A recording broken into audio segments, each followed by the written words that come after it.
Book 3, Chapter 3 of the Lancashire Witches. This recording is in the public domain. Reading by Andy Minter. The Lancashire Witches, a Romance of Pendle Forest, by William Harrison Ainsworth. Book 3, Houghton Tower. Chapter 3, Middleton Hall. Middleton Hall, the residence of Sir Richard Assheton, was a large quadrangular structure, built entirely of timber, and painted externally in black and white chequer work, fanciful and varied in design, in the style peculiar to the better class of Tudor houses in South Lancashire and Cheshire. Surrounded by a deep moat, supplied by a neighbouring stream, and crossed by 4 drawbridges, each faced by a gateway, this vast pile of building was divided into 2 spacious courts, one of which contained the stables, barns, and offices, while the other was reserved for the family and the guests, by whom the hospitable mansion was almost constantly crowded. In the last mentioned part of the house was a great gallery, with deeply embayed windows, and filled with painted glass. A floor of polished oak, walls of the same dark lustrous material, hung with portraits of stiff beauties, some in ruff and farthingale, and some in a costume of an earlier period, among whom was Margaret Barton, who brought the manor of Middleton into the family. Frowning warriors, beginning with Sir Ralph Assheton, Knight Marshal of England in the reign of Edward the Fourth, and surnamed the Black of Assheton under Line, the founder of the house, and husband of Margaret Barton, before mentioned, and ending with Sir Richard Assheton, grandfather of the present owner of the mansion, and one of the heroes of Flodden. Grave lawyers, or graver divines, a likeness running through all, and showing they belonged to one line. A huge carved mantelpiece, massive tables of walnut or oak, and black, and shining as ebony, set round with high-backed chairs. Here also, above stairs, there were long corridors, looking out through lattices upon the court, and communicating with the almost countless dormitories, while on the floor beneath, corresponding passages led to all the principal chambers, and terminated in the grand entrance hall, the roof of which, being open and intersected by enormous rafters and crooks of oak, like the ribs of some tall amiral, was thought from this circumstance, as well as its form, to resemble a ship turned upside down. The lower beams were elaborately carved, and ornamented with gilded bosses and sculptured images, sustaining shields emblazoned with the armorial bearings of the Asshetons. As many as 300 matchlocks, in good and serviceable condition, were ranged round the entrance hall, besides corselets, salmain rivets, steel caps, and other accoutrements, this stand of arms having been collected by Sir Richard's predecessor, during the military muster made in the county in 1574, when he had raised and equipped a troop of horse for Queen Elizabeth. Outside the mansion was a garden, charmingly laid out in parterres and walks, and not only carried to the edge of the moat, but continued beyond it, till it reached a high knoll, crowned with beech trees. A crest of tall twisted chimneys, a high roof with quaintly carved gables, surmounted by many gilt vanes, may serve to complete the picture of Middleton Hall. On a lovely summer evening, 2 young persons of opposite sexes were seated on a bench placed at the foot of one of the largest and most umbrageous of the beech trees crowning the pleasant eminence before mentioned, and though differing in aspect and character, the one being excessively fair, with tresses as light and fleecy as the clouds above them, and eyes as blue and tender as the skies, and the other distinguished by great manly beauty, though in a totally different style. Still there was a sufficiently strong likeness between them to proclaim them brother and sister. Profound melancholy pervaded the countenance of the young man, whose handsome brow was clouded by care, while the girl, though sad, seemed so only from sympathy. They were conversing together in deep and earnest tones, showing how greatly they were interested, and as they proceeded, many an involuntary sigh was heaved by Richard Assheton, while a tear more than once dimmed the brightness of his sister's eyes, and her hand sought by its gentle pressure to reassure him. They were talking of Alizon, of her peculiar and distressing situation, and of the young man's hopeless love for her. She was the general theme of their discourse, for Richard's sole comfort was in pouring forth his griefs into his sister's willing ear. But new causes of anxiety had been given them by Nicholas, who had arrived that afternoon, bringing intelligence of James Device's capture, and of his threats against Mistress Nutter. The squire had only just departed, having succeeded in the twofold object of his visit, which was, firstly, to borrow £300 from his cousin, and secondly, to induce him to attend the meeting at Hoghton Tower. With the first request Richard willingly complied, and he assented, though with some reluctance, to the second, providing nothing of serious moment should occur in the interim. Nicholas tried to rally him on his despondency, endeavouring to convince him that all would come right in time, and that his misgivings were causeless; but his arguments were ineffectual, and he was soon compelled to desist. The squire would fain also have seen Alizon, but understanding she always remained secluded in her chamber till eventide, he did not press the point. Richard urged him to stay over the night, alleging the length of the ride and the speedy approach of evening as inducements to him to remain; but on this score the squire was resolute, and having carefully secured the large sum of money he had obtained beneath his doublet, he mounted his favourite steed, Robin, who seemed as fresh as if he had not achieved upwards of 30 miles that morning, and rode off. Richard watched him cross the drawbridge and take the road towards Rochdale, and after exchanging a farewell wave of the hand with him, returned to the hall and sought out his sister. Dorothy was easily persuaded to take a turn in the garden with her brother, and during their walk he confided to her all he had heard from Nicholas. Her alarm at Jem Device's threat was much greater than his own, and though she entertained a strong and unconquerable aversion to Mistress Nutter, and could not be brought to believe in the sincerity of her penitence, still, for Alizon's sake, she dreaded lest any harm should befall her, and more particularly desired to avoid the disgrace which would be inflicted by a public execution. Alizon, she was sure, would not survive such a catastrophe, and therefore at all risks it must be averted.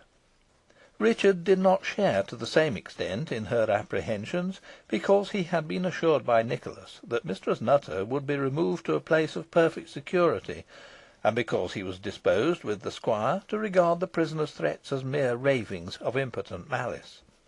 Still he could not help feeling great uneasiness.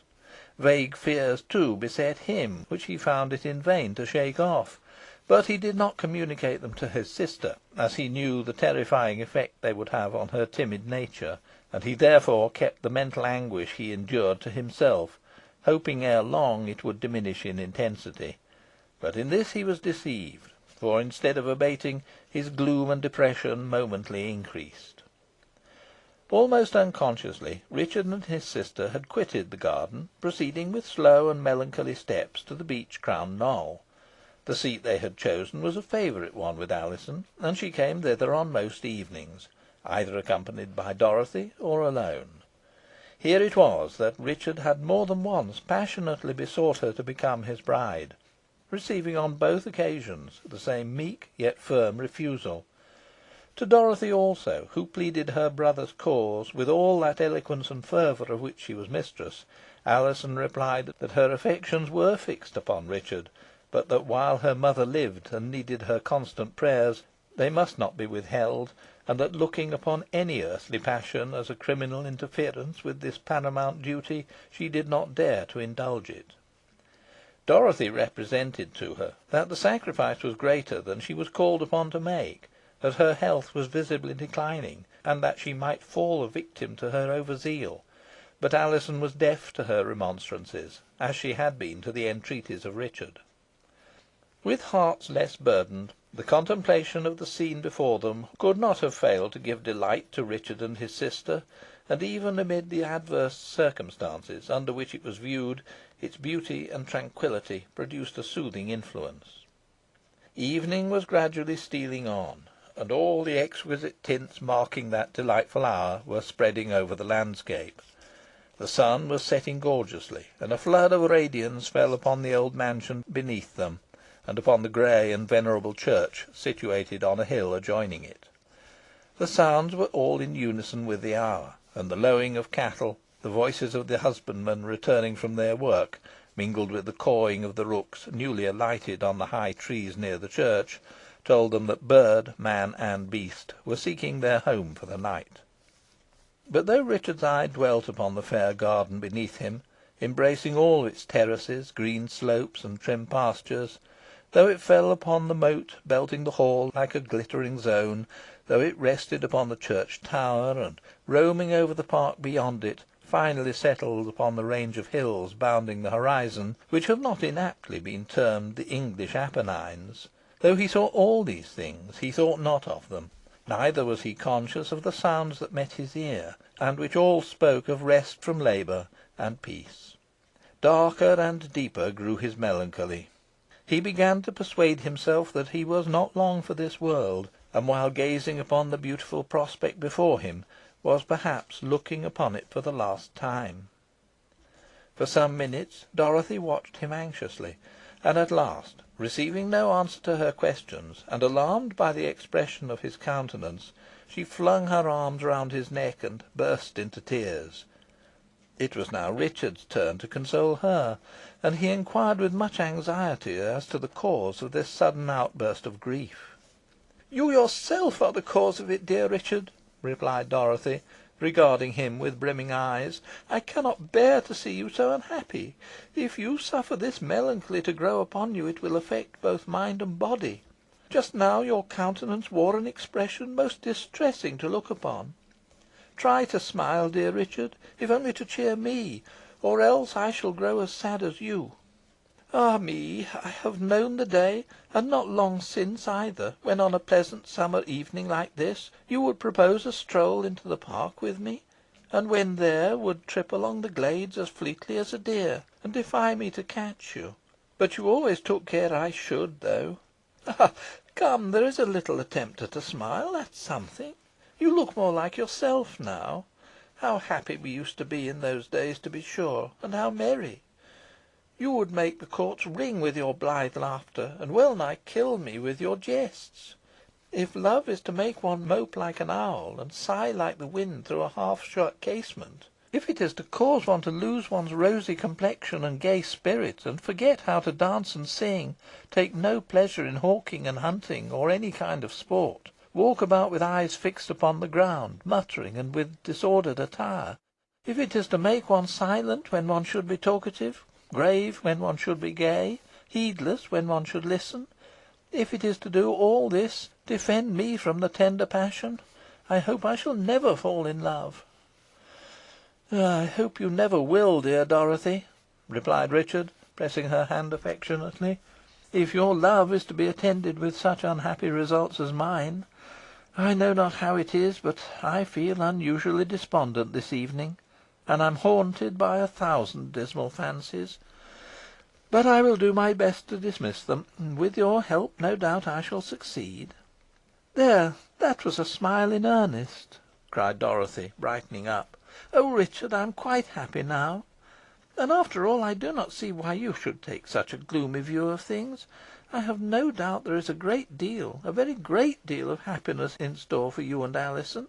I must couple her name with yours, or you will not allow it to be happiness.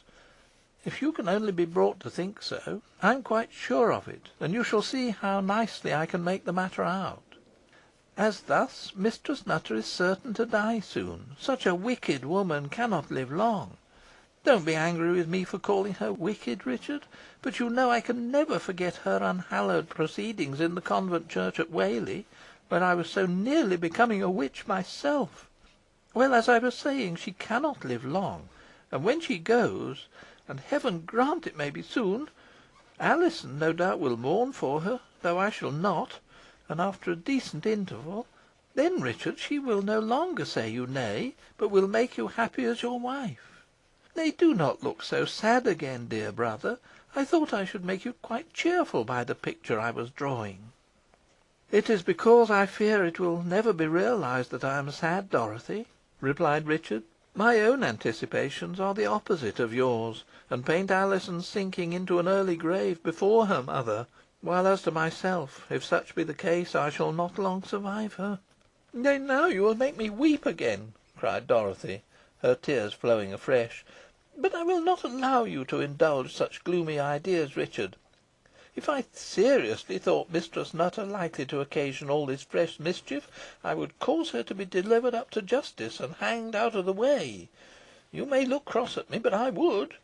What is an old witch like her compared with two young handsome persons dying for love of each other, and yet not able to marry on her account?" "Dorothy, Dorothy, you must put some restraint on your tongue," said Richard. "You give it sadly too much licence. You forget it is the wish of the unhappy lady you refer to expiate her offences at the stake, and that it is only out of consideration to her daughter that she has been induced to remain in concealment.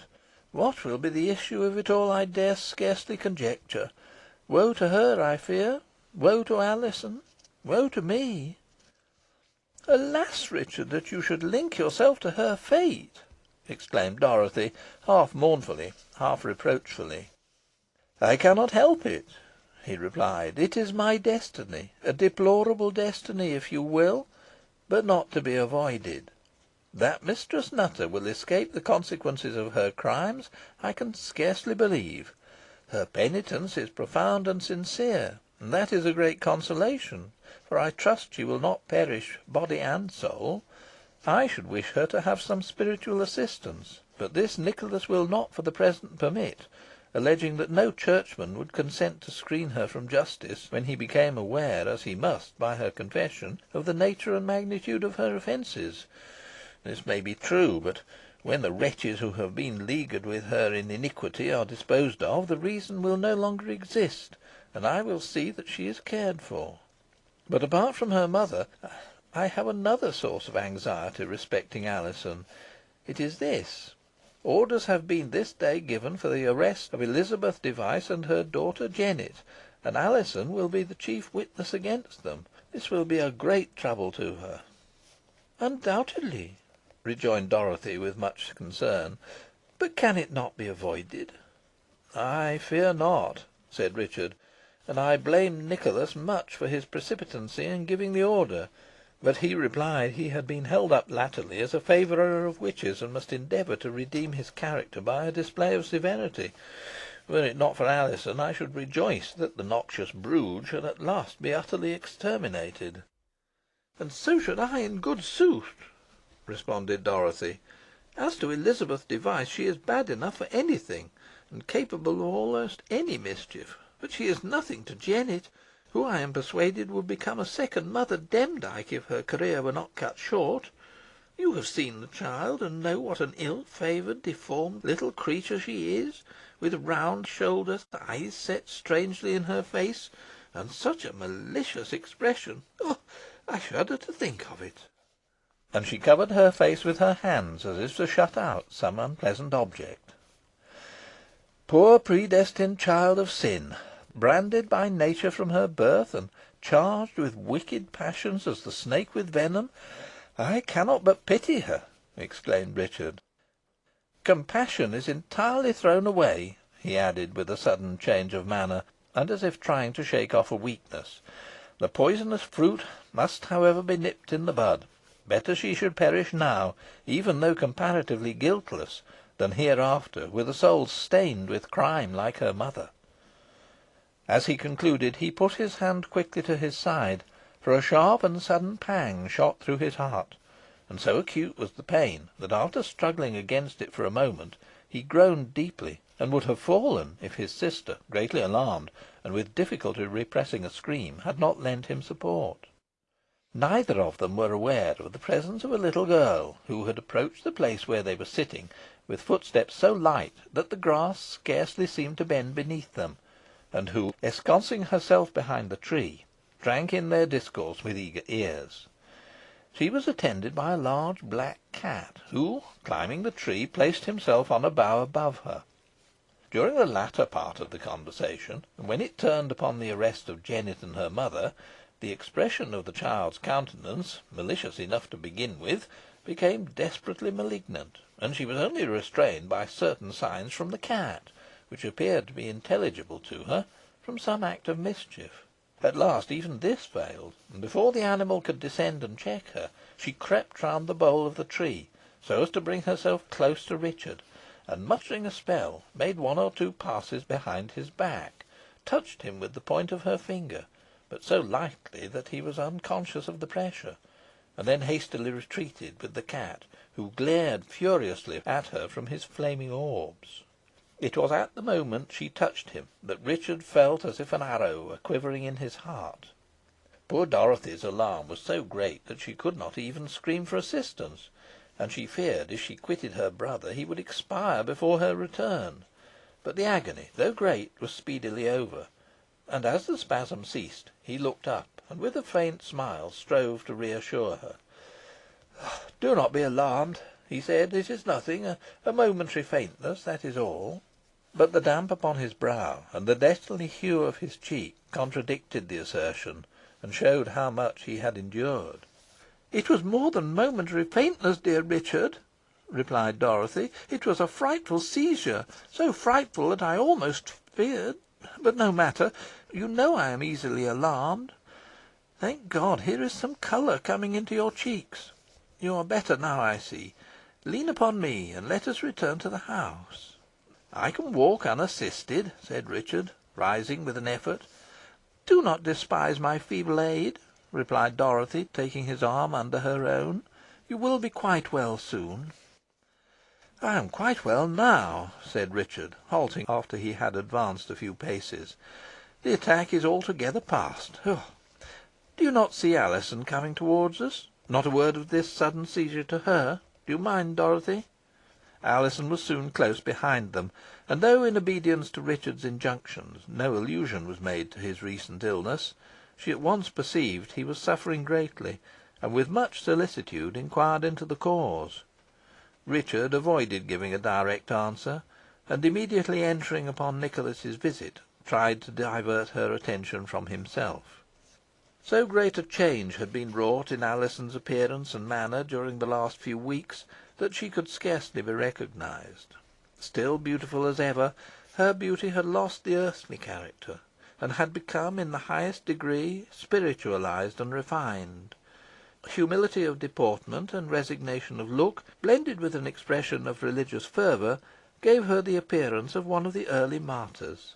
Unremitting ardour in the pursuance of her devotional exercises by day, and long vigils at night, had worn down her frame, and robbed it of some of its grace and fullness of outline, but this attenuation had a charm of its own, and gave a touching interest to the figure which was wanting before. If her cheek was thinner and paler, her eyes looked larger and brighter, and more akin to the stars in splendour; and if she appeared less childlike, less joyous, less free from care, the want of these qualities was more than counterbalanced by increased gentleness, resignation, and serenity. Deeply interested in all Richard told her of her mother, she was greatly concerned to hear of the intended arrest of Elizabeth and Jennet Device, especially the latter. For this unhappy and misguided child she had once entertained the affection of a sister, and it could not be but a source of grief to her to reflect upon her probable fate. Little more passed between them, for Richard, feeling his strength again fail him, was anxious to reach the house, and Dorothy was quite unequal to conversation. They parted at the door, and as Alizon, after taking leave of her friends, turned to continue her walk in the garden, Richard staggered into the entrance hall, and sank upon a chair. Alizon desired to be alone, for she did not wish to have a witness to the grief that overpowered her, and which, when she had gained a retired part of the garden, where she supposed herself free from all observation, found relief in a flood of tears. For some minutes she was a prey to violent and irrepressible emotion, and had scarcely regained a show of composure when she heard herself addressed, as she thought, in the voice of the very child whose unlucky fate she was deploring. Looking round in surprise, and seeing no one, she began to think fancy must have cheated her, when a low malicious laugh, arising from a shrubbery near her, convinced her that Jennet was hidden there, and the next moment the little girl stepped from out of the trees. Alizon's first impulse was to catch the child in her arms and press her to her bosom, but there was something in Jennet's look that deterred her, and so embarrassed her that she was unable to bestow upon her the ordinary greeting of affection, or even approach her. Jennet seemed to enjoy her confusion, and laughed spitefully. "You dunna seem ower glad to see me, Sister Alizon," said Jennet at length. Sister Alizon! There was something in the term that now jarred upon the young girl's ears, but she strove to conquer the feeling as unworthy of her. She was once my sister, she thought, and shall be so still. I will save her if it is possible. Jennet," she added aloud, "I know not what chance brings you here, and though I may not give you the welcome you expect, I am rejoiced to see you, because I may be the means of serving you. Do not be alarmed at what I am going to tell you. The danger, I hope, is past, or at all events may be avoided.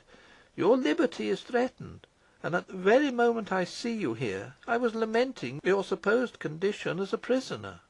Jennet laughed louder and more spitefully than before, and looked so like a little fury that Alizon's blood ran cold at the sight of it. "I know it all, Sister Alizon," she cried, "and that is why I come here. Brother Jem's a prisoner in Whalley Abbey. Mother's a prisoner there too, and I should have kept them company if Tib hadna brought me off. Now listen to me, Alizon, for this is my business with you. You mun get mother and Jem out to night. Ay, to night. You con do it if you win, and unless you do, but I winna threaten you till I get your answer." "How am I to set them free?" asked Alizon, greatly alarmed. "You need only say the word to young Richard Assheton, and the job's done," replied Jennet. "I refuse, positively refuse to do so," rejoined Alizon, indignantly. "Very well," cried Jennet, with a look of concentrated malice and fury. "Then take the consequences. The wind be turned to Lancaster Castle, and lose their lives there. But you shall go too, ay, and be burnt as a witch. A witch, d'ye mark, wench, eh?" "I defy your malice," cried Alizon. "Defy me!" screamed Jennet. "What ho, Tib!" And at the call a huge black cat sprang from out of the shrubbery. "Tear her flesh from her bones!" cried the little girl, pointing to Alizon, and stamping furiously on the ground. Tib erected his back and glared like a tiger, but he seemed unwilling or unable to obey the order. Alizon, who had completely recovered her courage, regarded him fixedly, and apparently without terror. "Why dostna seize her and tear her i' pieces?" cried the infuriated child. "He dares not. He has no power over me," said Alizon. "Oh, Jennet, cast him off. Your wicked agent appears to befriend you now, but he will lead you to certain destruction. Come with me, and I will save you." "Off!" cried Jennet, repelling her with furious gestures. "Off! I winna go wi' you. I winna be saved, as you term it. I hate you more than ever, and I would strike you dead at my feet if I could. But as I canna do it, I would find some other means of injuring you. So look to yourself, proud lady, look to yourself. I ha' already smitten you in a place where you win feel it sore, and I win repeat the blow. And I'll leave you, but we shall meet again. Come along, Tib." So saying, she sprang into the shrubbery, followed by the cat, leaving Alizon appalled by her frightful malignity. CHAPTER 4.